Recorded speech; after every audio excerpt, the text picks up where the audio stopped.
Welcome to Get Paid for Your Pad, the definitive show on Airbnb hosting, featuring the best advice on how to maximize profits from your Airbnb listing, as well as real-life experiences from Airbnb hosts all over the world. Welcome.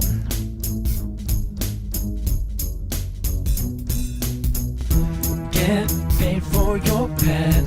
Get paid for your pad. Get paid for your pad. Get paid for your pad. Get paid for your pad. Get paid for your pad. This episode is brought to you by Hostfully, a company that helps you make beautiful guidebooks for your listing. Make your own at hostfully.com/pad. And as a special for Get Paid for Your Pad listeners, you'll get a free guidebook consultation after you make your guidebook. Welcome to another episode of Get Paid for Your Pad. And today we are going to talk about the regulations, the rules and regulations in London. London has recently imposed regulation that hosts are only allowed to rent out entire places for 90 days. Just like in Amsterdam, the regulation is fairly similar, but it's 90 days versus in Amsterdam it's 60 days. But we're going to get all into the details with Marc Figueras, who is the CEO and co-founder of KeyNest, which is a smart key exchange service. And he's based in London, so he knows all about the London market and what's going on there. So, Marc, welcome to the show. Thanks, Jasper. Pleasure to be here. How's London? How's the weather there? Is it as cold as in Amsterdam? It's freezing. We're getting snow today. You're getting actually, snow? It's quite exciting. That's quite rare in London, no? Is it? Yes.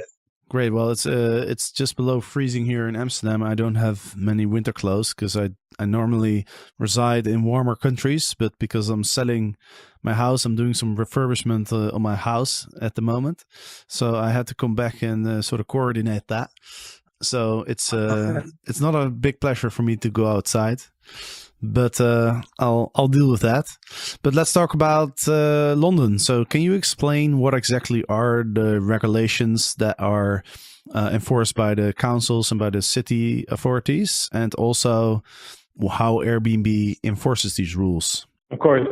I think it's helpful to start looking back a little bit, a few years. So before 2015, doing Airbnb without a license was actually illegal. A license was needed, and essentially what that means is a change of use for your property from the planning council from residential to commercial use, just like a hotel or a B&B or a bed and breakfast. In 2015, the parliament voted to change that and to allow people to host in their houses or in their properties for a maximum of 90 days per year. That's per calendar year from January to December. So that regulation has been in place since January 2015, and it hasn't really been applied because it's up to the councils to enforce it. In London, there are about 40 local councils. Each one has their own neighborhood, and they're the ones responsible for enforcing this limit. Until now, nobody has enforced it. It's only recently that the hotel lobbies have been pressuring the new mayor to kind of reduce the power of Airbnb.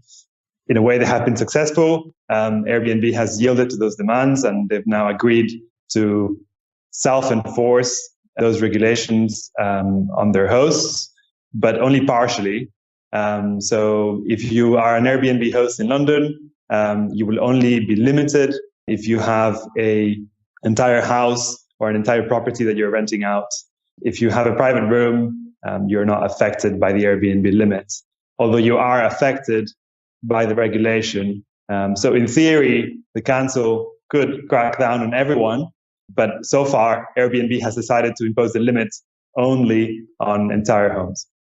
Right. So you're saying that it's not legal to rent out a private room for more than 90 days as well? That's right. That's what the regulation says. Okay, right. But Airbnb is not enforcing it and the councils aren't doing anything. So in practice, if you're renting out a private room, you can pretty much do it the whole year round and you shouldn't have any problems. Not from Airbnb. No, you're not going to have any problems. Now, it's actually Airbnb has made this decision, which is quite smart, because it's very rare that a council would complain if you rent a private room for a few days, or for the whole year, a few days at a time. Because anyways, that's your house and you live in it. It's quite difficult to monitor that. You could just say and it doesn't really cause the council many issues either. It's very unlikely that your house would get robbed or trashed, or a party would be made if you're in the room next door. So from a council perspective, really the problematic ones are the entire homes anyway. So I think Airbnb has been smart to selectively apply the regulation. Right, and it's 90 days for entire homes. Now, I believe that in Amsterdam, if you rent out less than 40%, then you're not getting enforced by Airbnb. Is that the same in London? So, for example, if you have a 2-story apartment, then you could rent out the bottom floor and live in the top floor, for example. Is that the same in London? So in London, the regulation doesn't differentiate between the two, which means that Airbnb is the only agent making that decision. And I believe how they've done it at the moment is that if you tick the box entire home, then you have to apply to the 90 days. And if you tick the box private room instead, then you don't have to comply with 90 days.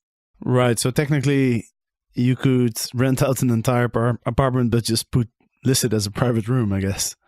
Yes, you can. And some people do that. That's definitely a possibility. There are creative ways around the Airbnb limit. We wouldn't encourage them, but obviously, Airbnb is an open firm, and if you wanted to circumvent the rules, you could also create new listings, right? But on the whole, I think the effect for Airbnb is still quite significant, because they are limiting the capacity for existing multi-property entire home hosts to let and to rely on Airbnb on a long-term basis. And is this regulation actually implemented on the Airbnb platform already? Because in Amsterdam, I can see a counter on my listing. So right now it's showing that I've rented out like 48 nights or something, and I have 12 nights left. But I don't think anything actually happens when you go over that 60-day limit. I think the counter for now is just showing you the amount of nights that that you have left. But I think it's going to start in the summer when they're actually going to block your calendar. Is that the same in London? That's right. Yeah, almost the same here. So you can have your counter ready if you've got an entire home. You'll be able to see how many days you've got booked. You can go over the limit. We have some clients that have already gone above the limit, so they already have bookings for more than 90 nights, and Airbnb is allowing them. Airbnb has also agreed to honor those bookings, so they will not cancel them after they put in the limit. I think the expected go live date for the limit in London is spring. We don't have a specific date. But from that moment on, it's expected that Airbnb will actually not allow you to take any more bookings after 90 days.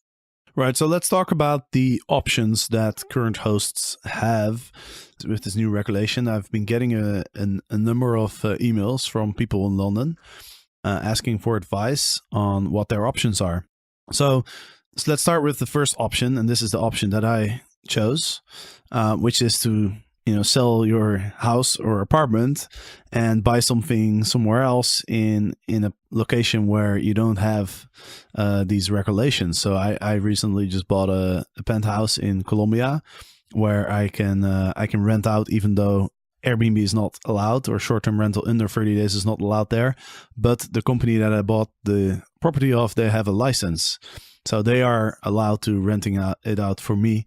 But so that's option one. You just move. Now, I understand that most people are probably not in the situation where they're ready to just sell their house and buy something else, on the other side of the planet.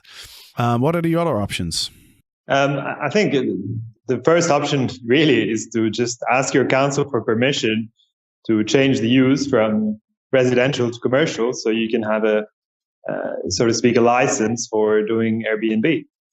It's not a very popular option because the councils are very slow to respond to those requests. And actually, a lot of our clients, they're scared that by submitting a request, they're basically telling the council that they're doing Airbnb already. So that they're scared of then being put into the box where they would be targeted first if the council did decide to enforce the regulations themselves. But there are agencies that specialize in doing that. So it's definitely a possibility that some people have explored, particularly companies that do Airbnb. Do you actually know somebody who's done that successfully? I don't know of anyone who's done it successfully. I know of the people who are in the process. I'm very happy to write it in the comments if I hear from them when they do so. I think it's quite a long process anyway. So it probably takes at least 3 to 6 months to get a response. And it also involves a significant amount of money for the application. I think you probably need a barrister or a lawyer to advise on the best way to do that with your council. And it depends on the individual council as well. There are some councils where it's probably not even worth trying. I believe in Camden, for example, probably don't bother to try that. There are others that might be more open-minded to it. We've heard Southwark in South London potentially will be doing that, but that's only rumors. Right. So it'd be interesting to sort of keep track of the people that apply for this this change of destination for the houses, because then then we know where it's worth to apply. Because I can imagine my first gut feeling would say, well, it's going to cost a lot of money to apply. It's going to take a long time. And then what's the chance that the council is going to agree to it? It's much easier for them to not to agree to it. So, but yeah, if you hear of any people who have successfully done it, if you would want to comment on the show notes, that would be very helpful. Yeah, happy to do that when I hear from them. Awesome. What are some other options? You can list in different platforms. Obviously, that's not going to make the regulation go away. The regulation isn't imposed by Airbnb. It's just enforced by Airbnb. And none of the other platforms are enforcing this regulation. So you can switch to HomeAway or any of the other ones, and you technically wouldn't be enforced by your listing agency. So you could get bookings from those. And if you've been doing Airbnb for quite a long time and you feel quite comfortable about your ability to take on people from different sources, then that's a good option for you. Right. So you could list on multiple platforms, in which case you are still doing something illegal technically, but there's not a big chance that you'll get in trouble, because it's the council's responsibility to do the enforcement, and they have much bigger issues to deal with. Is that correct? Absolutely. So Airbnb is quite popular in London. There's about 50,000 listings here. But London's a huge city, and to be honest, councils have much, much more important issues to deal with. Even councils that speak up against Airbnb, they have many, many more important things to do. So we've actually never heard of anybody ever being told off by their council. Also, until now, Airbnb hasn't released any data to the government either. So they have no way of finding out exactly and verifying whether you've done more than 90 days. They could find out if you are currently listed, but not over 90 days. So at the moment, they don't have a way of finding out. They also don't have kind of rationale for doing it, unless you get a complaint from a neighbor or some sort of politically connected person. But that's really kind of unlikely. So far we haven't heard anything. It's something that could change. So I think that the public image of Airbnb is quite important here. And I think together the community of Airbnb hosts is aware of this and is trying to, spread the word about what Airbnb really means.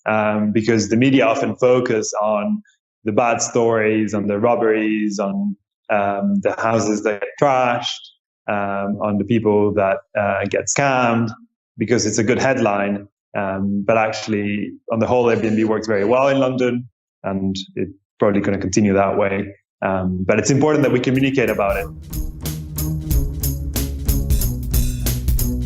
Host, I can't emphasize how important it is to share recommendations of things to do or eat near your listing beforehand.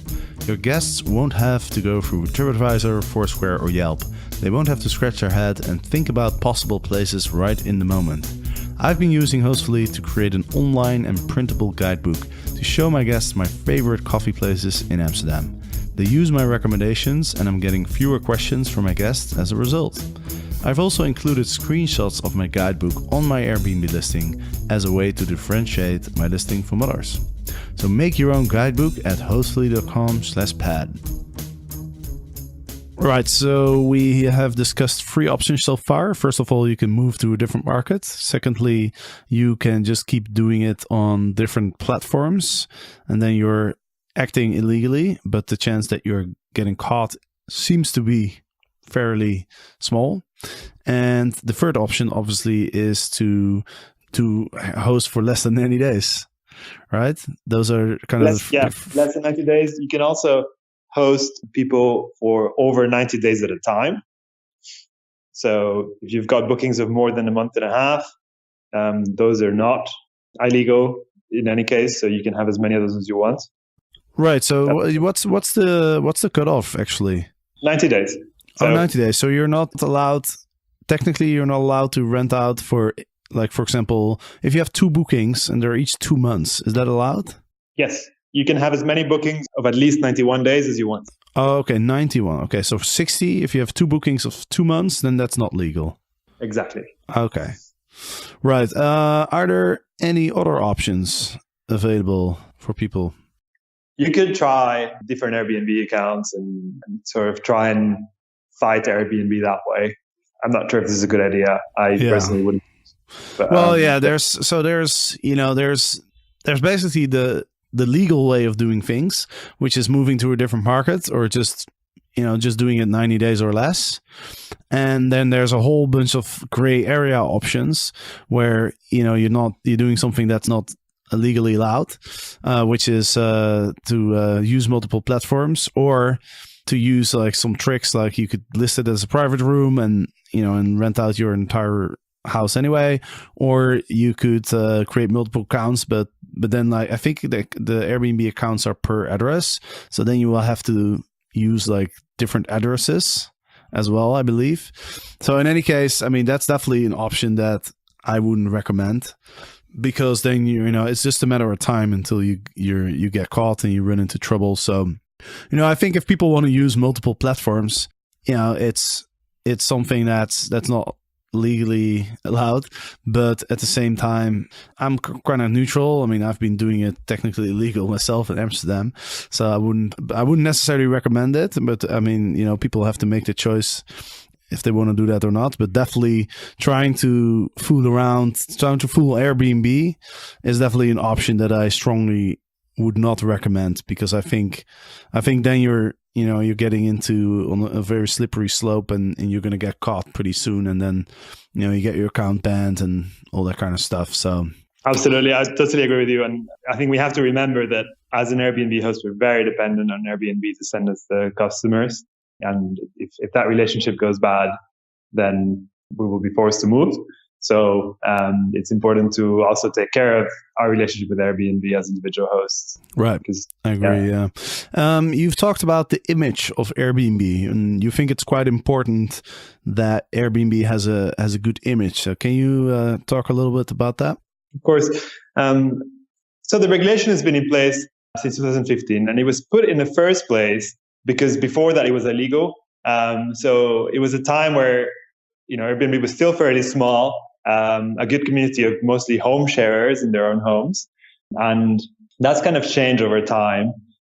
So London now has over 100, 150 what we call Airbnb management companies, who's basically managing other people's houses. And those would be hosts with anything from 5 to a few hundred properties in London. And so those are really the companies that Airbnb is targeting. In some ways, but in some ways it's also not going to be successful because these companies can just move to other channels like Booking.com, HomeAway. In fact, many of them already are on different channels anyway. Now, I hope this means that the Airbnb public image is going to recover, because if it doesn't, then the councils can potentially think about enforcing the regulation, and this could be quite bad for the community of actual home sharers who've been hosting in their own houses, in their own homes for a while, and not doing it as a business, but just doing it as a way to get some extra income on the side, or even as a fun way of meeting other people. So yeah, there's been some work in London in the local Airbnb community to think about ways in which we can maybe have data or talk to our councils and show the good side of Airbnb, and everything that Airbnb is helping to create in terms of local communities. So there have been cafes that were created as a place for people to welcome their guests that didn't exist before, and that's helped strengthen the community of the local community in London. And yeah, so I think that work is very important in the long term, because Airbnb so far has decided to enforce the regulation partially. Who knows, they could enforce it totally, even in private rooms. I think it's unlikely, but it's a possibility. So no one is going to protect this image. The hotels are going to go against Airbnb for as long as they're in business, and it's only up to the community to do it, because we are the ones that are best placed to show what Airbnb is all about. Absolutely. I totally agree with that. We're almost at the end of the episode. Do you want to explain a little bit about KeyNest, your company, and what service you offer to Airbnb hosts? Of course. So KeyNest is a network of cafes and convenience stores where you can securely drop off your keys and have it collected by your guests. So we attach a tracking fob to all the keys that are handed to us. So you can track your keys online, and the keys are only handed out to your guests if they provide the right code. You generate the codes online. So essentially what this means is you can self-check in your guests and get notified when they collect the keys. So it's a pretty handy service. We have currently 35 locations in London, and we've just opened 2 in Reading. We also opened Portsmouth and Leicester. We'll be opening other cities in the UK soon as well. So yeah, if you are ever in trouble, don't know how to exchange keys with your guests, that's what we're here for. And that's become a little bit more important since Airbnb has recently they've made it mandatory for hosts who want to have the travel business ready badge on their listing, because in order to have the badge you now need to have a keyless entry system, or you have to have a way for the guest to check in without the host being at the property. Absolutely, and you can put KeyNest as one of those options, and that's accepted by Airbnb. Okay. So yes, I think the good thing is that it's completely flexible in terms of you can drop your keys whenever you want to. You can drop them 2 weeks in advance. We don't charge for storage, and your guests can collect them at 6 a.m. if they want to, or at 2 a.m. If they want to as well. So it's totally free for the business travelers. That's really important. Many of them are working late in London, especially in central areas. So yeah. And how do people sign up? What do you guys charge? We charge for an individual collection of your keys. We charge $5.95. The drop-off and the storage is always free. And if you want to use this recurrently, for £15 a month, you can pick up your keys as many times as you want, even for your cleaners, your staff, or your guests. We're there for you. Okay, very cool. How did you come about this company? How did you come up with the idea? I've actually been a host for about 2 years now, and my previous job was in finance. And you can imagine the hours of a finance job don't go well with Airbnb hosting. I was never available to meet my guests, and I felt really sorry for them, always asking them to come late or come to my office or something. So basically try to solve my own problem. And along the way, I realized so many other people have the same problem. So we built something that's really secure, very easy to use, so that we don't want to be in people's way. They can just go ahead and use it and enjoy the free time. Awesome. So for those who are listening and those who are in London or Portsmouth, you said, and Leicester. Yeah, and Reading as well. And Reading. If you are interested, you can go to keynest.co.uk, and there you can find more information about this service. All right. Well, Marc, thank you very much for joining us today and explaining what the regulations are in London. And I wish you all the best with KeyNest. My pleasure. Thanks, Jasper. No worries. I'm also available for questions if anybody wants to have a chat about their property. We regularly talk to hosts. You can just ring up the number on our website for KeyNest if you're in the UK. We're always happy to have a chat about your property and how you're doing. Awesome. All right. Well, thanks for listening, everybody. And of course, next week there will be another episode, 2 episodes actually per week. Okay. See you next time. Get paid for your pad. Get paid for your pad. Get paid for your pad. Get paid for your pad. Get paid for your pad. Get paid for your pad.